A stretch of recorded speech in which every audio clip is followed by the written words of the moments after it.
In the frozen expanse of a game world where everyone had transmigrated, I awakened with the unique hidden talent known as Eternal Power. This extraordinary ability allowed any unit within my territory that received a temporary buff to permanently retain that enhancement. I froze for a split second, then burst out in excitement. One auxiliary skill cast, and the boost would last forever. It was practically cheating. But what thrilled me even more was the realization that this Glacial Survival world was one I had played extensively before. With my prior game knowledge, I was destined to soar ahead of everyone else in this new era, rising from the ashes and rewriting my fate. Yet in the very next moment, a woman suddenly appeared beside me. It was none other than Liu Muxue, my late boss's unmarried sister-in-law. At the same time, the system issued a notification. The game has activated the new family survival mode. Players will form teams of up to 4 based on family units. Those without relatives will be randomly grouped with nearby individuals. I immediately understood. In my previous life, I had been driving to pick up my boss's sister-in-law for his funeral when the game had invaded reality. The timing had aligned perfectly, pulling us both in together. Before I could process it further, the profession selection panel drew my full attention. New players could choose from 5 classes: Cold Iron Mechanic, Polar Warrior, Frost Mage, Aurora Knight, or Snow Hunter. Thanks to my experience, I knew the Cold Iron Mechanic was the strongest overall, but it was a late-game powerhouse with weak early performance. Polar Warriors and Snow Hunters had decent early combat strength but fell off later. Between the Frost Mage and Aurora Knight, the latter was primarily a support class that relied on teammates, while the Frost Mage offered balanced performance from start to finish. Without hesitation, I selected Frost Mage. Congratulations!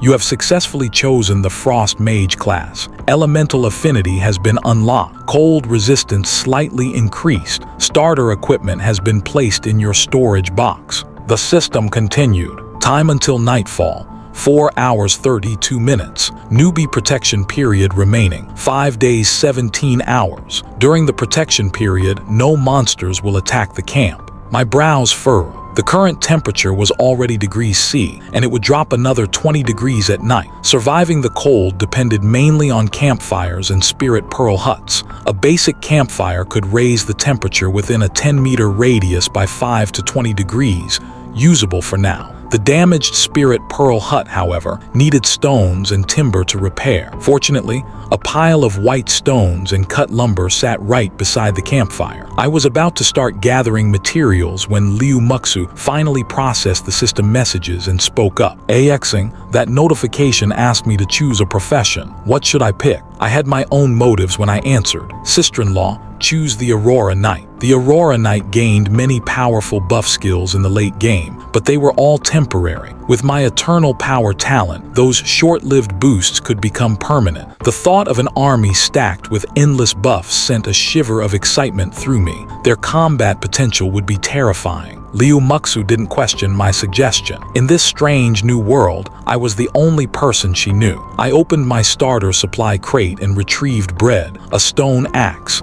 a stone hammer, and other basic items. Then I immediately began gathering materials to repair the damaged spirit pearl hut. Liu Muxue offered to help, so I asked her to collect resources and upgrade the campfire instead. Soon, the campfire reached level 2, expanding its warming range to a 20-meter radius. At the same time, the Spirit Pearl Hut was successfully repaired. Territory interface unlocked. Congratulations! You may now construct additional infrastructure. Special announcement. As the first survivor server-wide to repair a Spirit Pearl Hut, you have received the reward skill book, Ice Therapy. Ice Therapy. Consume a certain amount of spirit power to restore 0.8 times target's spirit power as health per second for 3 seconds. Skill books were rare. This was an unexpected bonus. Next, I opened my personal panel and selected the construction of a Polar People hut in the building interface. This structure could consume food to summon Polar People to work for me. It housed up to 4 people and took 45 minutes to build. Additional population could help accelerate construction. From my game knowledge, The optimal first building was indeed the Polar People hut. I called Liu Muxue over to help, and together we completed it quickly. Special announcement: as the first survivor server-wide to construct a Polar People hut, you have received a reward of 50 loaves of bread. I was overjoyed. Recruiting one polar person required 5 units of food. With this generous reward, I could immediately summon a full team of 4 without any pressure. Furthermore, although the Polar People had their own names, I renamed them for simplicity: De Zhuang, Zhuang, San Zhuang, and Si Zhuang. I checked the building panel again. There were now options to construct structures like an indoor furnace, a logging camp, a tailoring shop, and more. However, all of them required a large amount of resources, so I immediately ordered De Zhuang and Zhuang to chop trees for lumber, while San Zhuang and Si Zhuang went to gather stones. Liu Muxue and I used the materials we already had to upgrade the campfire to level 3. Afterward, we built an indoor furnace and some simple furniture inside the hut. Only after finishing all of this did I finally breathe a sigh of relief. I opened the chat panel and glanced at the world channel, where almost everyone was complaining about their confusion and helplessness in the new world. Looks like no one else has played this game before, I thought. At that moment, Zhuang's urgent voice suddenly came from outside the camp. My lord, there's a huge snake in the forest near the camp. De Zhuang was bitten and he's in bad shape. I quickly opened De Zhuang's status panel and saw that his health had been cut in half, along with a poisoning debuff. Still, I relaxed. A level 1 poison could be easily removed by Liu Muxue's purification spell. She softly chanted, "Sacred Aurora, bless you," and instantly cleansed the poison from De Zhuang. At the same time, I cast Ice Therapy on him. Green +2 healing numbers began floating above his head continuously. Ice Therapy cast successfully. Eternal Power talent activated. This skill has been converted into a permanent state. I was stunned. Even healing skills could become permanent buffs, but excitement quickly replaced my shock. This meant De Zhuang had now become an unkillable frontline tank with infinite health regeneration. Feeling the new power surging within him, De Zhuang immediately bowed respectfully. "Thank you, my lord. Your power is truly vast and mighty." De Zhuang's loyalty has increased from 70 to 80. An idea struck me. Could the healing also work on Liu Muxue and myself? I tested it by casting Ice Therapy on her. Ice Therapy has been converted into a permanent state. Both Liu Muxue and I were shocked. This ability was simply broken. I wanted to cast it on myself as well, but a wave of dizziness hit me instantly. My spirit power had reached its limit. No matter. I decided to bring the now invincible De Zhuang and the others to deal with that giant snake first. When we arrived at the location, the information for the venomous snake appeared before my eyes. It was only a level 2 monster, which explained why De Zhuang's group had struggled earlier. But with our infinite healing tank leading the charge, we quickly slaughtered it. Snowfield Viper killed.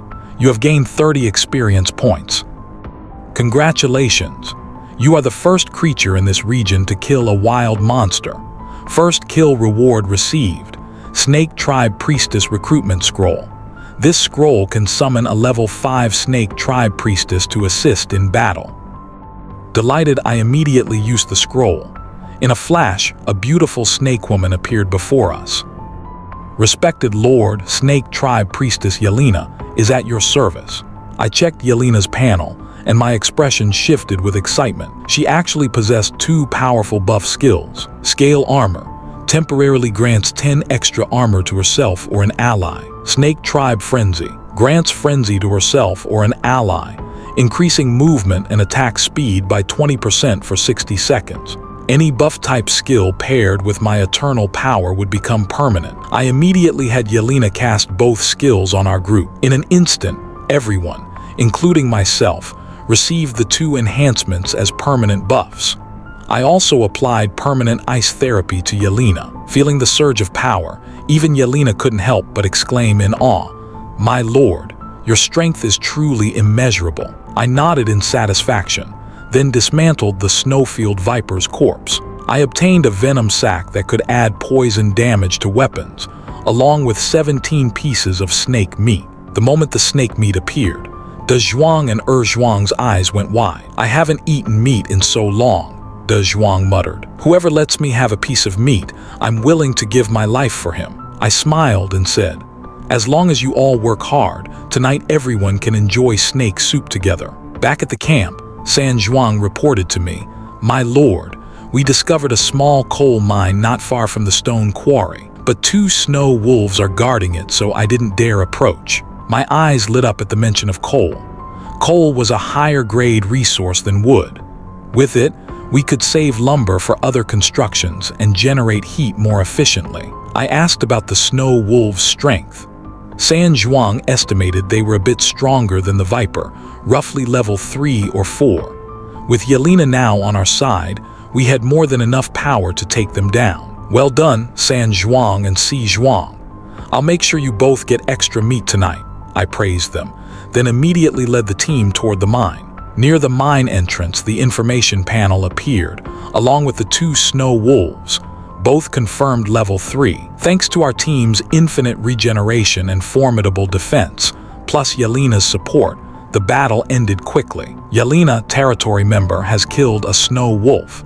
You have gained 40 experience points. You have gained 20 experience points. After dismantling the 2 wolves, I was pleasantly surprised. Not only did we get 2 pieces of green wolf pelts, but we also harvested 34 portions of wolf meat, along with wolf bones, fangs, and other materials.